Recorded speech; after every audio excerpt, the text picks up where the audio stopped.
وبركاته. الحمد لله وحده والصلاة والسلام على من لا نبي بعده. সমস্ত প্রশংসা একমাত্র মহান আল্লাহ তাআলার জন্য। আপনারা সবাই বলুন আলহামদুলিল্লাহ। দুরূদ ও সালাম বর্ষিত হোক শেষ নবী মুহাম্মদ সাল্লাল্লাহু আলাইহি ওয়াসাল্লামের প্রতি। আপনারা সবাই বলুন সাল্লাল্লাহু আলাইহি ওয়াসাল্লাম। সম্মানিত উপস্থিতি, আজকে আমার আলোচ্য বিষয় আল্লাহর পরিচয়। আল্লাহ আমাদের সৃষ্টিকর্তা।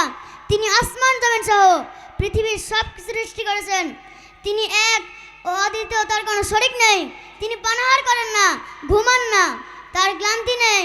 তিনি কারো মুখাপেক্ষী নন। তিনি হও বললে সব কিছু হয়ে যায়। ঠিক কিনা বলুন?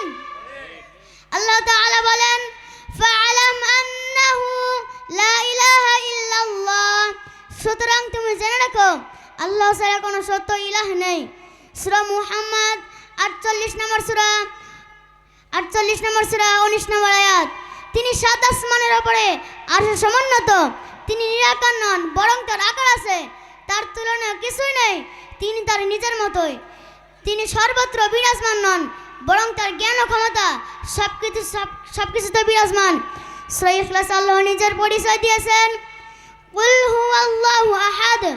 তুমি বলো তিনি আল্লাহ এক, আল্লাহুস সামাদ, আল্লাহ মুখাপেক্ষীন, লাম ইয়ালিদ ওয়া লাম ইউলাদ। তিনি কাউকে জন্ম দেননি এবং তাকেও কেউ জন্ম দেননি। ওয়ালাম ইয়াকুল লাহু কুফুয়ান আহাদ, আর তার সমতুল্য কেউ নেই।